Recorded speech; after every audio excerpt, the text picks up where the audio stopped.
বলেছি বিনাদি তোমার বয়সের কারণে তুমি ভালো কাজ করো, আমি তোমাকে হাত জোড় করে বলছি, যদি মনে হয় কাজ করবে তুমি করো, আমার আপত্তি নেই। এ বাড়িতে তুমি, আমি বলেছি তোমাকে একবার তুমি কাজ ছেড়ে দাও না, বলেছি যদি তুমি এ বাড়িতে কাজ করবে মনে হয় করো, আমার কোনো আপত্তি নেই। কিন্তু যদি মনে করো করবে না তাহলে যারা করছে তাদেরকে শান্তিতে কাজ করতে দাও। তুমি মাথা খাড়ো না, তাতে তুমি আমায় কি রিপ্লাই দিলে?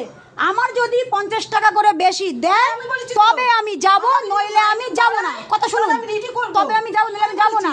আমি একথাও বললাম, সুভাষদাকে দুবার বলেছি যে সুভাষদা সেই যখন টিকছে না কেউ, বিনা বারবার বলছে আমি বাসন মাজি ওখানে, আমি এইটা করি, আমি ওটা করি, না বাজে কথা বলবেন না। এর আগেও তোমার ড্রেসিং করে ঝামেলা করেছিল কেউ বলেনি,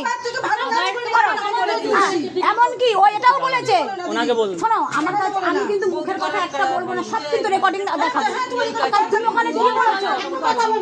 তোমরা মামার মাসিকে দিয়ে কোনো এক্সট্রা কাজ করাবে আর সবটাই কাজটা মামার কাছে দিয়ে করাবে। আচ্ছা সেটাই তো, ওখানে গিয়ে কেন কাঁদে?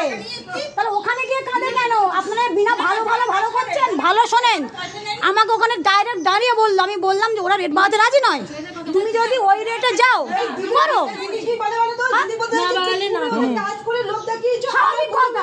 স্বাভাবিক কথা, আমি পেশেন্ট যারা করে কারণ দুটো কাজ বেশি করে কি গা খতর করে যায়, ওটা তো আলাদা গল্প, যার যার ব্যাপার। স্বাভাবিক নয় কি? আচ্ছা আমার এই কথাটা যুক্তি স্বাভাবিক কি? একটা পেশেন্টের যারা আয়া যায়, শোনো আপনারা তাড়িয়েছেন কেন সেটা কি জানেন?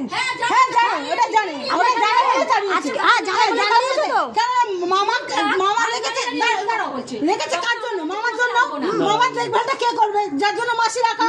এখন যদি মাসি কোন রকম মামাকে করলো না করলো পরে দিন রাতে ঘুমায়, কোন পার্টি বলবে?